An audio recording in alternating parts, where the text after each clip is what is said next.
The return of Nathan West to Port Charles has been met with joy and celebration from many residents, but one person remains deeply troubled by his sudden reappearance, his own sister, Britt Westburn. While everyone else sees a miraculous second chance at life, Britt's medical expertise and intimate knowledge of her brother tells her something is terribly wrong. The man claiming to be Nathan may look identical and have matching DNA, but Britt's instincts scream that her real brother is still dead. Seeds of suspicion. From the moment Britt first encountered Nathan at General Hospital, something felt off. His mannerisms were slightly different, his speech patterns altered, and most telling of all, he seemed to have gaps in his memory that went far beyond typical amnesia from trauma. When Nathan claimed his last memory was being shot by Caesar Faison 7 years ago, Britt's medical training kicked in. Brain trauma severe enough to cause such extensive memory loss would have left other neurological signs, yet Nathan appeared perfectly healthy. The way Nathan interacted with family members also raised red flags. During their reunion, Britt noticed he was studying everyone's reactions rather than naturally falling back into familiar relationships. His hug with her felt mechanical, performed rather than genuine. Most disturbing was his immediate obsession with reconnecting with Maxie Jones and his son James, pushing for meetings despite Maxie being in a coma. A real Nathan would have been more patient, more concerned about Maxie's health than his own desires. Britt's concerns weren't just emotional intuition. As a doctor, she observed physical inconsistencies. While Nathan's fingerprints and DNA matched perfectly, she noticed subtle differences in his gait, the way he held his head, and even minor facial expressions that seemed foreign. These observations, combined with her knowledge of advanced medical procedures, began forming a disturbing theory in her mind. The investigation begins. Unable to shake her suspicions, Britt decided to conduct her own private investigation. She began by accessing Nathan's medical records from his supposed recovery period, but found concerning gaps in documentation. The car crash that allegedly restored his memories conveniently destroyed most physical evidence, and the hospital where he was treated had suspiciously limited records. Britt reached out to international contacts in the medical field, particularly those specializing in reconstructive surgery and advanced biotechnology. What she discovered chilled her to the bone. Recent advances in plastic surgery, combined with DNA manipulation techniques, could theoretically allow someone to assume another person's complete identity. The technology existed to alter fingerprints, modify facial bone structure, and even replicate specific scars. Her investigation led her to research the activities of Peter August, Nathan's half-brother who was presumed dead after the explosion at the Casa Dini compound. Peter had always been obsessed with Maxie, viewing Nathan as the obstacle to winning her love. If Peter had somehow survived his apparent death, assuming Nathan's identity would be the perfect way to insert himself back into Maxie's life as the good brother she had always loved. Digging deeper, Britt uncovered disturbing connections between Peter's last known associates and several underground medical facilities specializing in experimental procedures. These facilities had the resources and expertise necessary to perform the complex surgeries required for such an elaborate deception. The timeline also fit perfectly.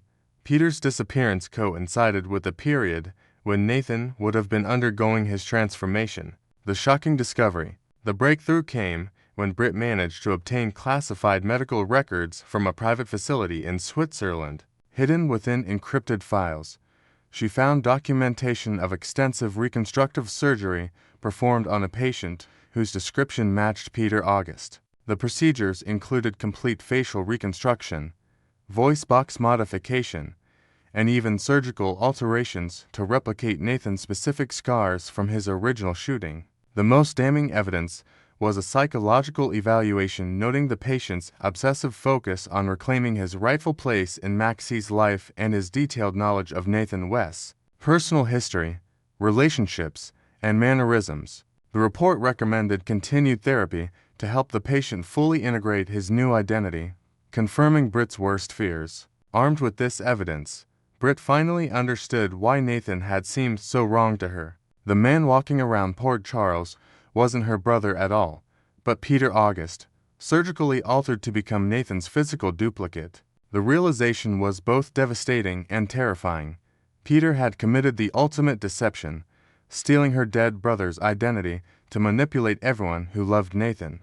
But Britt's horror deepened when she realized the implications. Peter, now in Nathan's body, had unrestricted access to Maxie when she recovered from her coma. He could manipulate James, Nathan's son, into accepting him as his father. Worse, he could destroy the memory of the real Nathan by using his identity to commit terrible acts. The devil's bargain. Just as Britt was preparing to expose Peter's deception, she received an unexpected visit from the man himself. Peter, still masquerading as Nathan, arrived at her apartment with a calm smile that chilled her blood. He knew she had discovered his secret.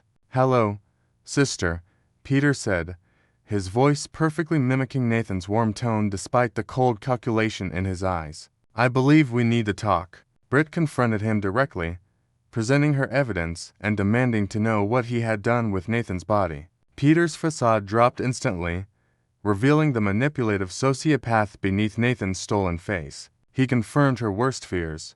Nathan was truly dead, and Peter had orchestrated an elaborate plan to assume his identity permanently. Nathan was always father's favorite, Peter explained with bitter satisfaction. The golden son who could do no wrong. But now I've become him, improved him. Maxie will love me as Nathan in a way she never could love Peter. When Britt threatened to expose him immediately, Peter revealed his trump card. He had been monitoring her activities for months and knew about her desperate search for a cure for her Huntington's disease.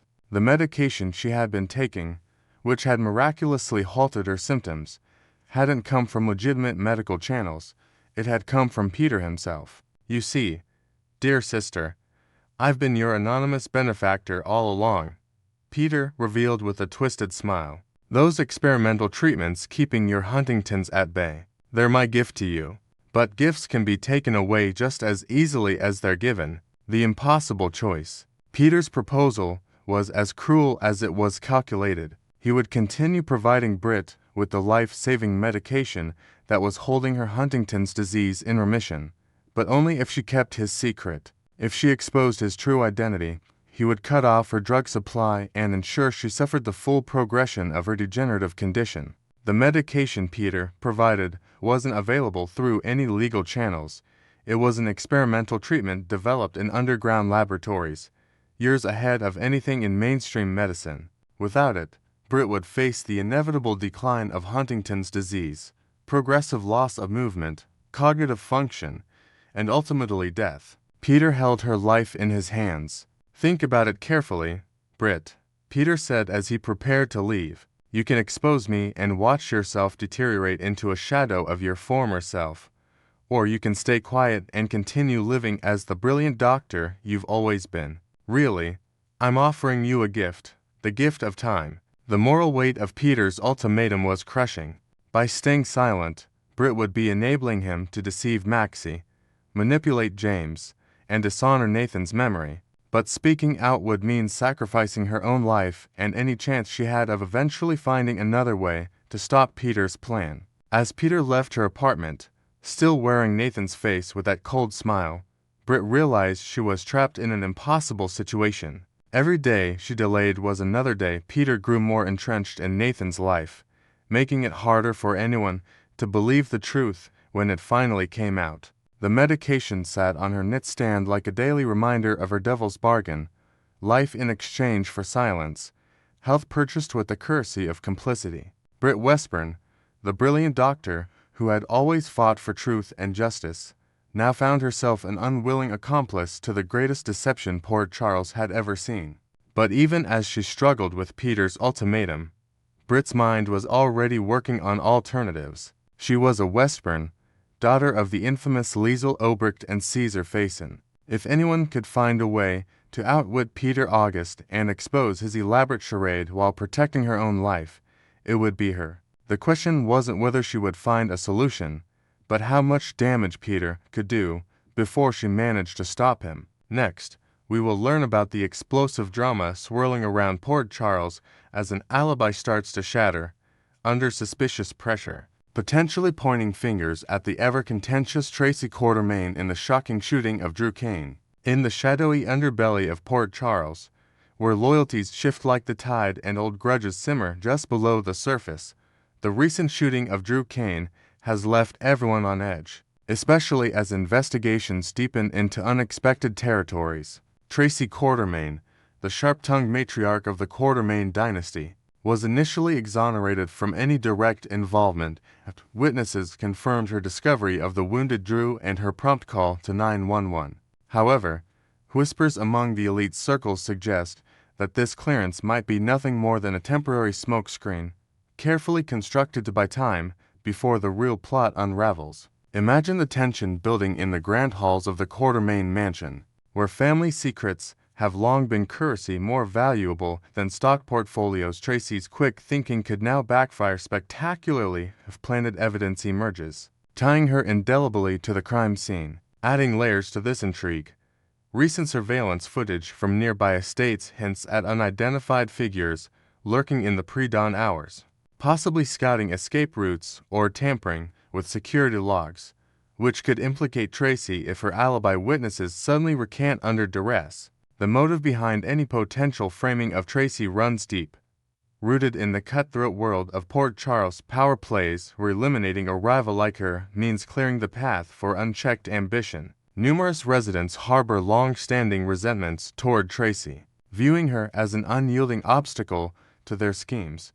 From business tycoons eyeing Quartermain assets to personal foes nursing wounds from her biting wit and manipulative tactics. One particularly devious architect of this plot could be leveraging insider knowledge of the case's publicity, aware that Tracy was the first on the scene, to orchestrate a crumbling alibi that paints her as the cold-blooded perpetrator. Picture a shadowy alliance forming in dimly lit law offices or clandestine meetings at the Floating Rib, where conversations turn to how Tracy's absence would reshape alliances, perhaps allowing a long-dormant inheritance claim to surface or a corporate takeover to proceed without her interference. Inventing a new twist, consider a lesser-known Quartermain cousin, long estranged and bitter over a disputed family trust, who might resurface with forged documents linking Tracy to illicit arms dealings, amplifying the narrative of her as a vengeful shooter. Delving into the legal labyrinth,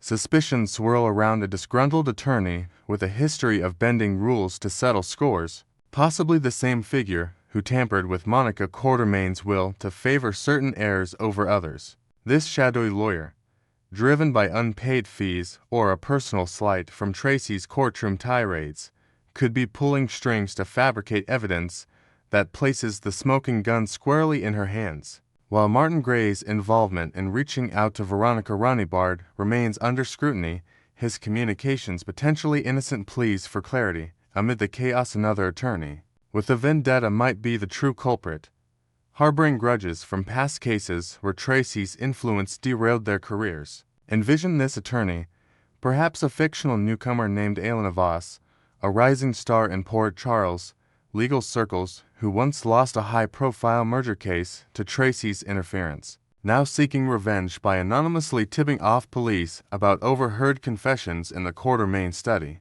This added element not only heightens the drama, but also introduces forensic red herrings, like mismatched ballistics reports that initially exonerate but later contradict under new expert testimony. No one embodies the theme of framed innocence more vividly than Alexis Davis, whose own history of being wrongfully accused of drunk driving years ago still haunts her professional reputation and personal life. Currently entangled in a web of her own making, with Rick Lansing hidden away in her basement to evade authorities, Alexis has every reason to deflect scrutiny onto a bigger fish like Tracy. Her past ordeal taught her the fragility of alibis and the ease with which evidence can be manipulated, making her a prime suspect in engineering a similar downfall for her rival. In a detailed expansion, recall how Alexis's time undercover as the butler Dobson complete, with ill-fitting tuxedo and a fabricated backstory granted her intimate knowledge of the Quartermain estate's hidden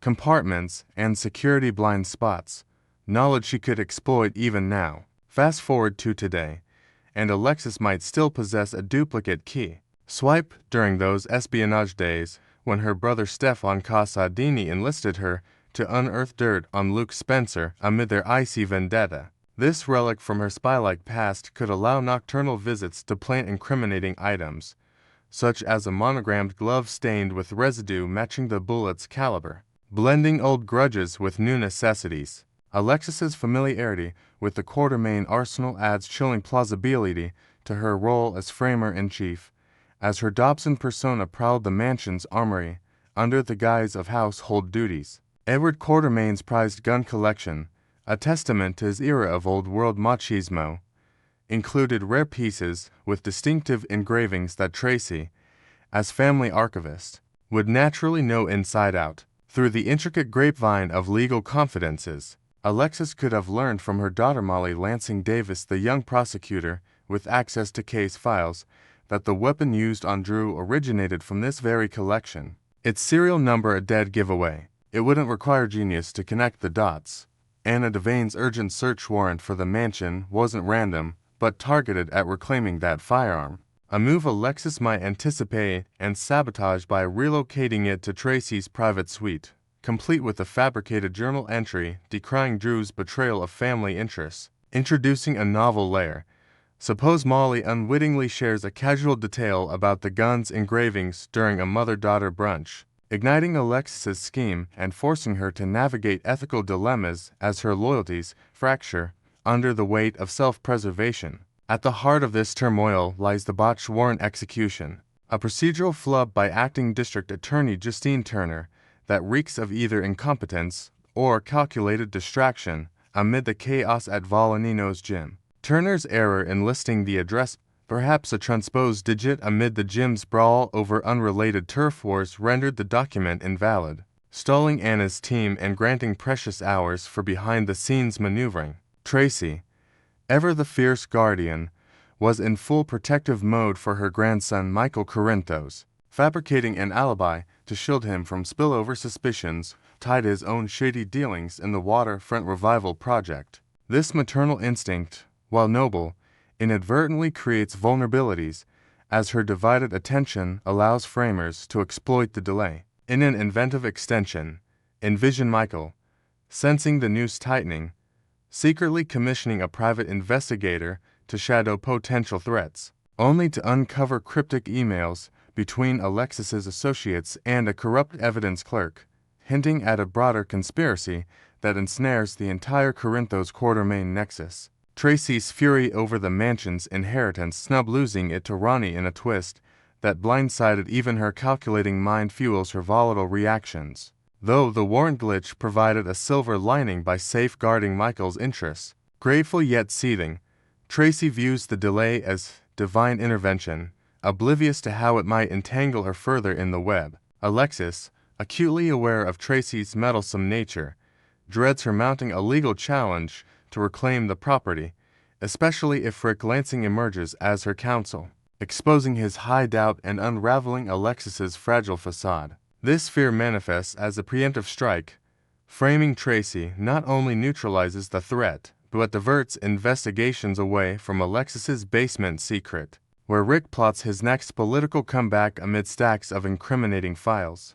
To deepen the analysis, consider the psychological toll Tracy's isolation grows as allies like Ned question her alibi, while Alexis grapples with guilt over betraying Molly's trust, potentially leading to explosive confrontation in the courtroom where hidden tapes reveal the frame Job's architect. Yet, Tracy herself, it without culpability in the eyes of skeptics, her ample motive to sabotage Drew stemming from clashing visions for ELQ's future, where his outsider status threatens her iron grip on legacy assets. Access to the weapon, undeniable, given her dominion over family heirlooms, even if later discoveries trace it to a black market dealer with ties to Sonny's old associates. As the alibi teeters, Port Charles braces for revelations that could topple empires. Will Tracy's empire crumble under fabricated sins, or will she claw back with her signature ruthlessness? Stay tuned as these threads weave tighter, promising betrayals that redefine alliances in the Quartermain saga. Next, we will learn about the explosive paternity secret that could shatter Portia Robinson's world all over again. As whispers swirl around her unexpected pregnancy and the web of lies she's about to weave, in the glittering yet treacherous landscape of Port Charles, Portia Robinson has always danced on the edge of deception, and her current predicament echoes the shadows of her past like a haunting refrain. Long before the drama of boardroom battles and family feuds consumed her days, Portia found herself in a whirlwind romance that tested her moral compass. During her marriage to the steadfast Marcus Taggart, a passionate affair with the charismatic Curtis Ashford ignited sparks that neither could extinguish. When the reality of her pregnancy with their daughter Trina hit, Portia made a calculated choice, pinning the paternity on Taggart to preserve the fragile facade of her family life. This wasn't just a white lie, it was a fortress built on omission, shielding her from the fallout of her divided heart. Years later, as Trina blossomed into a fierce young woman navigating her own romantic entanglements and artistic pursuits, the truth clawed its way to the surface, courtesy of Curtis's relentless pursuit of honesty. Yet, even after that revelation rocked their foundations, Portia and Curtis forged ahead, exchanging vows in a ceremony laced with unspoken regrets, hoping love could plaster over the cracks of betrayal. But as fans of General Hospital know all too well, secrets in Port Charles have a way of festering, turning sweet unions into bitter battlegrounds. Fast forward to the turbulent chapters of their marriage, where Portia's penchant for hidden truths became the silent saboteur of their happily ever after. Curtis, with his sharp instincts honed from years in the publishing world and beyond, deserved better than the constant drip of half-truths that Portia doled out like bitter medicine. From concealing critical health scares that rippled through the Robinson-Ashford clan to downplaying alliances that threatened their bond, Portia's omissions painted her as a guardian of chaos rather than a pillar of trust. The tipping point arrived amid the remnants of a lavish anniversary gala at the Metro Court, where old flames flickered dangerously close. Portia's simmering jealousy toward Curtis's ex-wife, Jordan Ashford, the poised commissioner, whose professional prowess and lingering emotional tie to Curtis never fully severed, ignited a firestorm of accusations and slammed doors. Jordan, ever the picture of resilience, had moved on to new investigative ventures, but her shared history with Curtis, including co-parenting their son TJ through high-stakes crises like kidnappings and legal skirmishes, grated on Portia like nails on a chalkboard. In a fit of insecurity, Portia lashed out, fabricating tales of Jordan's interference that only pushed Curtis further into isolation. Their heated exchanges echoed through the sterile halls of General Hospital, where Portia juggles her role as co-chief of staff with the emotional minefield at home, leaving colleagues like the ever-watchful Elizabeth Weber to pick up the pieces of whispered gossip in the break room. As the marriage teetered on the brink of collapse, Portia sought solace in Forbidden's arms, a decision that now haunts her like a ghost from episodes past. Believing their union irreparably fractured after one-to-many explosive arguments fueled by Curtis's growing involvement in community rebuilding projects that kept him away nights on. And Portia turned to Isaiah Gannon, the enigmatic newcomer whose quiet intensity and background in crisis counseling offered a stark contrast to Curtis's bold energy. Isaiah, with his roots in Chicago's underbelly and a fresh start in Port Charles after a personal tragedy involving a lost sibling, entered Portia's orbit during a late-night shift at the hospital, where shared vulnerabilities over coffee led to stolen moments of passion. That fateful night of reconnection with Curtis, a desperate attempt to rekindle the spark amid candle-lit confessions and slow dances to old soul tunes, blurred into the haze of what followed. Portia's impulsive leap into Isaiah's embrace at a secluded cabin retreat, mistaking finality for freedom. Now, as autumn leaves swirl outside her window, Portia grapples with the physical toll of her choices, waves of nausea disrupting her morning rounds, dizzy spells during consultations that force her to lean on her desk for support. It was Elizabeth, the loyal nurse with her own history of romantic whirlwinds, who first broached the possibility during a hushed conversation in the supply closet, her eyes widening at Portia's evasive nod. The pregnancy test, tucked away in a bathroom stall, delivered its verdict in stark pink lines, thrusting Portia into a vortex of uncertainty that mirrors the stormy seas of her earlier deception with Trina. The heart of this brewing scandal lies in the agonizing question mark hanging over the baby's father, a dilemma that could redefine alliances in Port Charles forever. With Curtis and Isaiah as the only other souls privy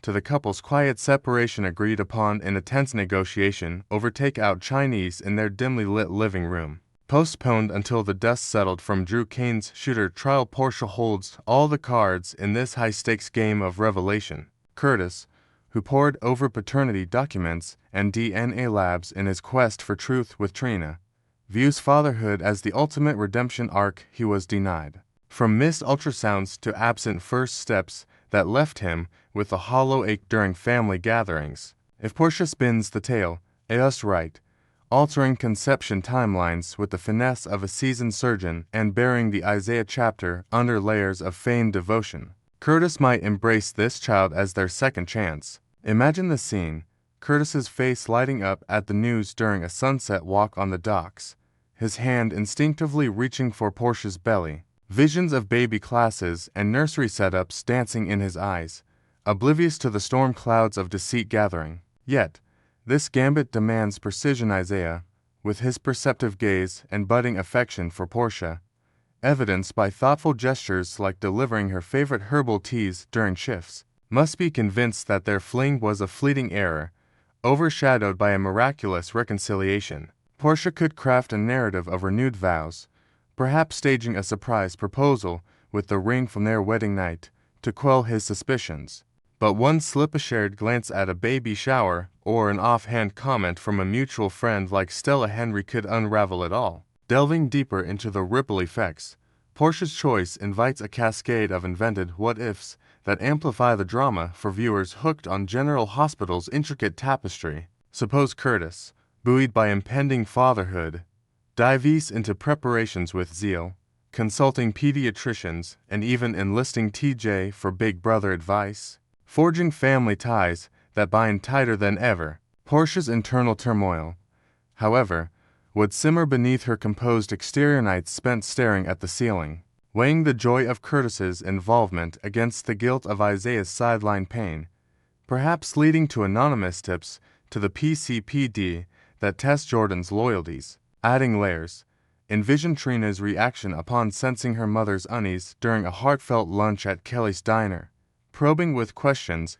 that hit too close to home, forcing Portia to deflect with tales of work stress while hiding the sonogram photo in her purse. Isaiah, meanwhile, might channel his confusion into a new counseling initiative at the hospital, inadvertently crossing paths with Curtis in ways that spark unintended rivalries, like competing for grant funding that highlights their contrasting worlds. This paternity ploy isn't merely a personal gamble.